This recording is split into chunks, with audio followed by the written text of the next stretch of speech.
আসসালামু আলাইকুম। এখন আমি কথা বলবো বেশ কিছুদিন আগে মুক্তি পাওয়া ন্যাচারাল স্টার নানির একটা সিনেমা, যেটার নাম হচ্ছে সুরিয়া স্যাটারডে। তো এই মুভিটা অনেকদিন আগেই মুক্তি পাইছে, আমার দেখতে বেশ কিছুদিন লেট হয়ে গেছে। মূলত নানির অভিনয় আমি বেশ পছন্দ করি এবং মূলত নানির জন্যই মুভিটা দেখতে বসছিলাম। এখন কেমন হয়েছে এই মুভি সেই বিষয়টা নিয়ে আলোচনা করব। যাই হোক, যারা এখনও আমার চ্যানেলকে সাবস্ক্রাইব করেননি তাদের কাছে একটা অনুরোধ, আমার চ্যানেলকে সাবস্ক্রাইব করবেন এবং আমার ভিডিওকে লাইক কমেন্ট শেয়ার করতে ভুলবেন না। এখন যদি এই মুভিটা নিয়ে আমি কথা বলি, তাহলে শুরুতেই বলতে হয় যে এই মুভি আমার কাছে বেশ ভালো লাগছে।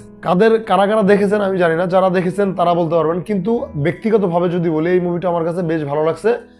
বিকজ অফ এই মুভিটা খুবই সিম্পল একটা স্টোরি। বিষয়টা এমন না যে এটা এক্সট্রা অর্ডিনারি কিছু, কিন্তু সিম্পল একটা স্টোরিকে যেভাবে প্রেজেন্ট করা হয়েছে এবং এটাকে যেভাবে ট্রিট করা হয়েছে, তাছাড়া এই মুভিতে যে সকল কলা কুশলীরা অভিনয় করেছেন তাদের অভিনয়, ওভারঅল এই মুভিটা একটা ব্রিলিয়ান্ট মেকিং।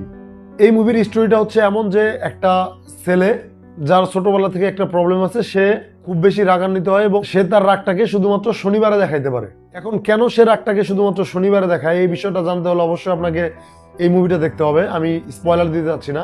তো এই মুভির ভালো দিক নিয়ে যদি কথা বলতে চাই, তাহলে এই মুভির সবচেয়ে বেশি ভালো দিক হচ্ছে এই মুভিতে যারা অভিনয় করছে তাদের অলমোস্ট প্রত্যেকের অভিনয়, যদি আলাদা করে আমি বলি সেক্ষেত্রে হচ্ছে ন্যাচারাল স্টার নানি এবং ভিলেন রোডে অভিনয় করেছেন, ওনার নামটা খুব সম্ভবত সুরিয়া। এই দুজন মেইন হিরো এবং লিড যে ভিলেন আছে তাদের দুজনের অভিনয় ভাই দুর্দান্ত লেভেলের অভিনয় করছে তারা দুজন।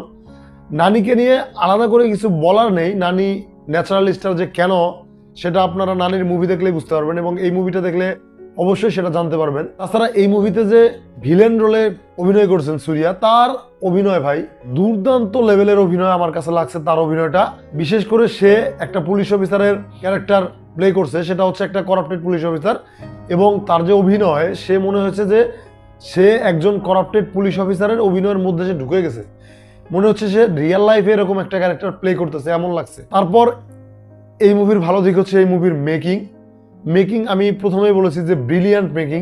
একটা সিম্পল স্টোরিকে কিভাবে ব্রিলিয়ান্ট ভাবে প্রেজেন্ট করা যায় আপনি এই মুভিটা দেখলে বুঝতে পারবেন। এই মুভির মেকিংটা আপনারা যতক্ষণ পর্যন্ত না দেখবেন হয়তোবা ততক্ষণ পর্যন্ত বুঝতে পারবেন না যে একটা সিম্পল একটা স্টোরিকে কত সুন্দরভাবে মানুষের সামনে প্রেজেন্ট করা যেতে পারে।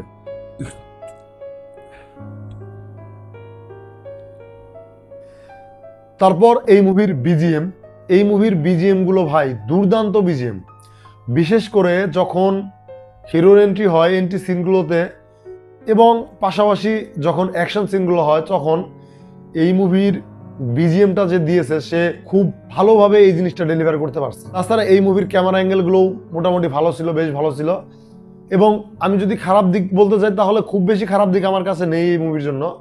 আমার কাছে কিছুটা খারাপ লাগছে যে এই মুভিটা মাঝে মাঝে কোনো একটা সময় আপনার কাছে মনে হতে পারে যে এই মুভিটা কিছুটা বড় বা লেন্দি ফিল হতে পারে। যদিও এই মুভির যে অ্যাক্টররা আছে তাদের অভিনয় দেখলে আপনার কাছে হয়তোবা মনে হবে না যে এটা লেন্দি, কিন্তু আরো কিছুটা ছোট করা যায় তো হয়তোবা এই মুভিটা। যাই হোক, এখন যদি আমি এই মুভিকে রেটিং দিই তাহলে আমি দিব 3.5 আউট অফ 5। এবং যারা এখনো দেখেননি তারা দেখতে পারেন এবং অবশ্যই আমার চ্যানেলকে লাইক কমেন্ট শেয়ার করতে ভুলবেন না। সবাইকে ধন্যবাদ।